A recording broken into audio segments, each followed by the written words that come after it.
Hey, in this video, we're going to be looking at Flex. And Flex is, well, if you've done anything in CSS before, you know exactly what display Flex is. We're going to go over the docs. Of course, we got to see how some of this stuff works and some of the suggestions and examples they give us. And then we're going to get to the exercises at the end. And I cannot miss a bad pun. So we're going to call them Flexercises. Yeah, feel free to like, share, and subscribe now, then just drop out of this video. I'll see ya. Flex is what you would expect it to be. Flex is a box, as it says at the top here, and it has a display flex inside of it. So it's like flexing within itself. So it's like an inception of flexing. And it also renders a div because it is a box. And so there you go. We could start doing all the cool Flexbox stuff that you may or may not have already used to this point. So the import, the same, we have this thing called a spacer. What is that? We'll get to that in just a minute. So obviously a flex is what I just stated it is, but spacer creates an adjustable empty space that could be used to tune spacing between elements within Flex. That's pretty cool. And the example code I'm going to show after this section, I'm going to use a few of them to show what they're like. They're not like the sexiest thing ever, but they do help when you're trying to, just jam some white space or just a gap in between two things. And so there's some shorthand here when you're using Flex components or the Flex keywords inside of the Flex components here.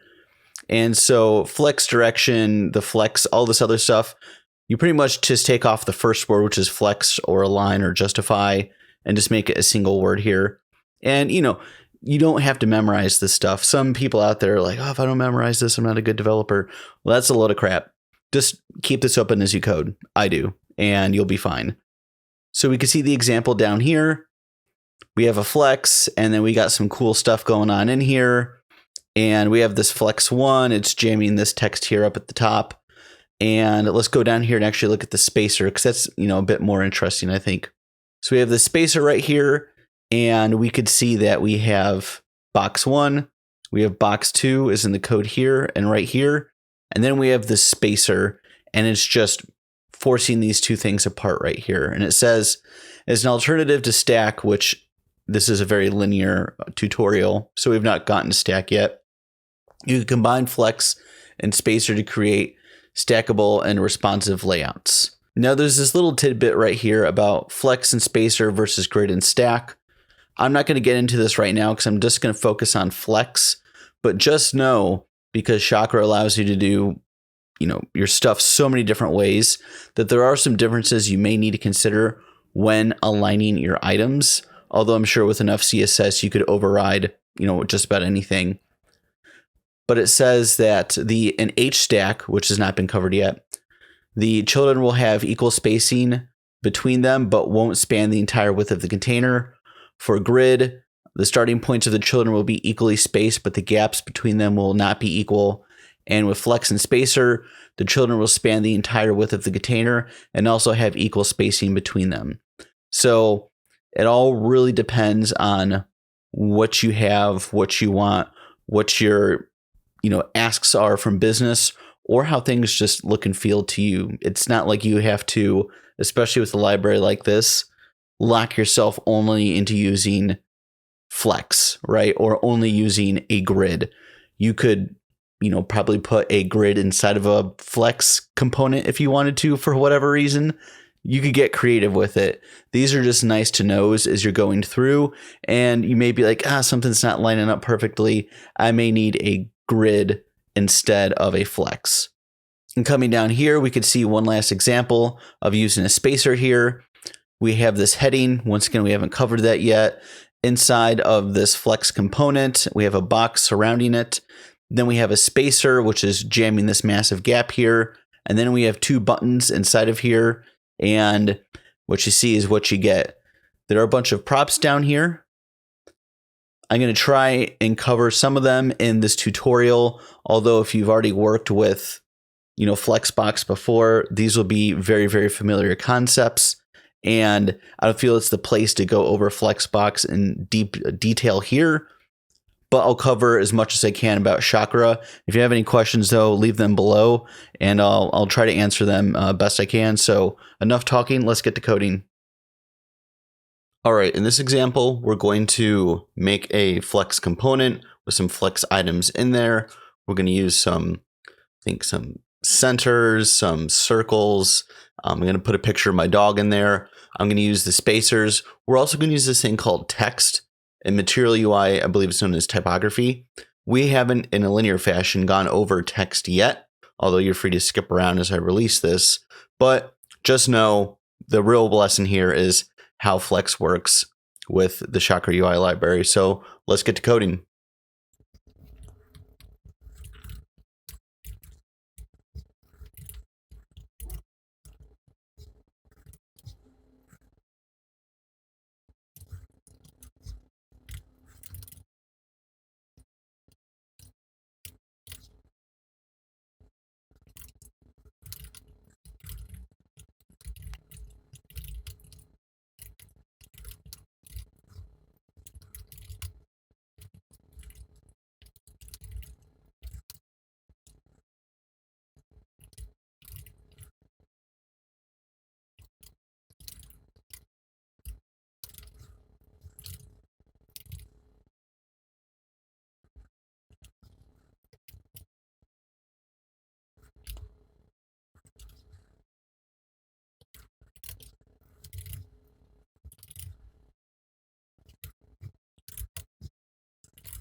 So now what we have here is the flex, and we have the teal background. I don't really know. I guess this is teal. It's kind of like I don't know, like a seafoam green. I don't know. Maybe my eyes suck.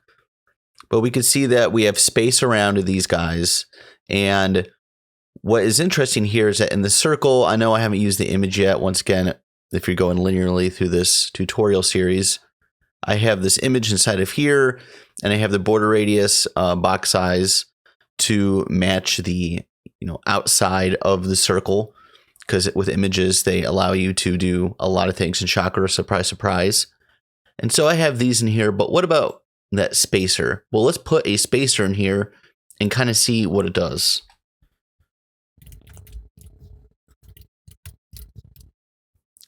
So I have one in between the box 1 and box 2. And I know this is a lot of, stuff we're going through right here. So let me space this out a little bit. Sorry if I have to scroll. But we see that it just, fills the gap between these two items here, and it shoves everything else, to the left or to the right. Well, that's unfortunate. Let's expand this on out.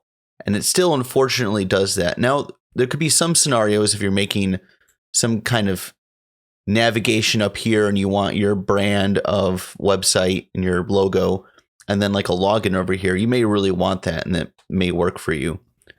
But one thing you can do is you could come in here, and there could be scenarios where you just put a spacer in between everything. So now hopefully my computer saves. We now have a spacer in between all these items. So as we expand them out, not my Visual Studio Code here,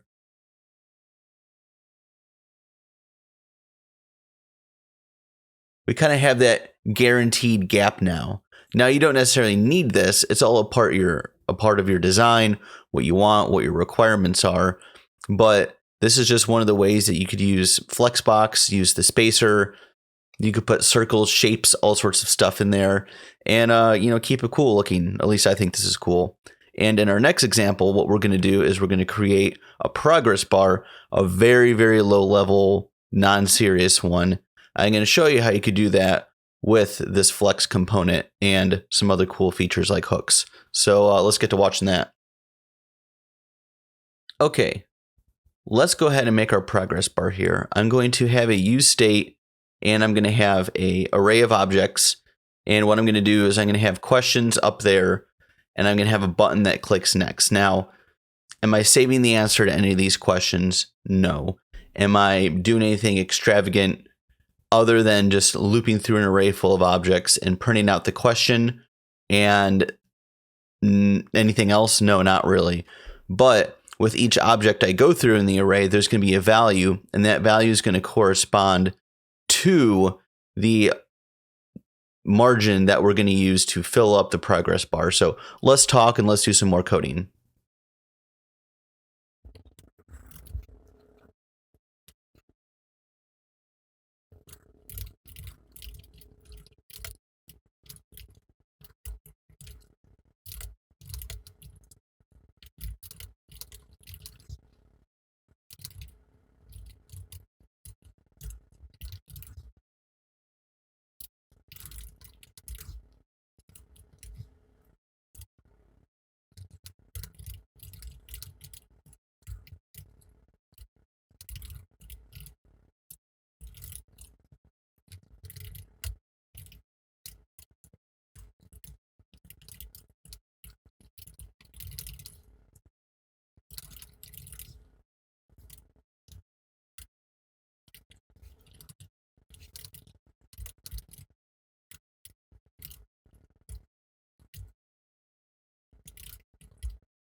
Now that we have this coding out of the way, let me split this up so it's easier to see here.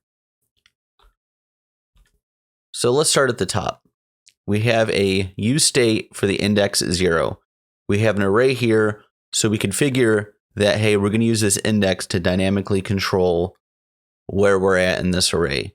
As you can see, these are the questions that are going to be asked. Do you like Bernie, pizza, beer, or coding? And the values of 0.04, 1, 1.8, and 1,000, these are just arbitrary, random weird numbers I put in here. And these are going to be used for the flex grow. Now, is this the most proper progress bar ever? No, but I believe you should play with your code, do silly stuff, experiment, and not everything you do should be the next Facebook. Sometimes you just want to see how things break or see how many variations there are for, a task at hand. And so we're going to loop through these questions and these values, and we're going to apply them. Survey index question is going to correlate to these questions here, as I've already stated, or at least hinted at with the flex grow concerning the value. And then when we click this button, we're going to fire this. And essentially it's going to wait till it hits the, third index there, and then it'll reset it to 0 so we can start over. Otherwise, it's going to increment and move forward. And yeah, we also have 2 flex boxes in here. We have this one up here. We have the one down here. And as I expand this out, it may look like it's more done on a larger screen like this. I know I don't have percentages or any of that other stuff here. Like I said, this is just a fun, silly experiment to use flex, spacer, and buttons and stuff. So let's work through this. So we're going to click next questions, and I should really change this to next question, because of all the weird stuff I do, that better be correct. So next question, do you like Bernie? Let's assume you say yes to all these. Do you like pizza? Do you like beer? Do you like coding? And one thing that you should know, and you may be like, well, it's not quite 100%. There's this little, piece of, what is this, aquamarine I put at the end here that a user could see. In this example, yeah, you'd be able to notice that because it's a silly example. That's all there is. But as you're going through a website and you're trying to give your user some kind of knowledge of how much is left, they may not necessarily care this bar is full. They may only care when it's to, like this state, or that's actually all the way up. But let's say it ended somewhere right here, and then they click next question, and then it says you're done at the end of the survey. They may not necessarily care or want to see this entire bar filled up. This is just a rough idea to show them progress. through a process here. And plus, how many times have y'all downloaded something and then the bar is right here, and then like, you know, after like an hour, it just shoots straight to the end, or doesn't even show you that it finished. It just starts the program or whatever after it's downloaded. Say your internet connection is terrible. So use these sparingly and understand that, you know, in this example, it's not perfect, but these are Flexboxes. Have fun with them, and let me know what you think in the comments. See ya.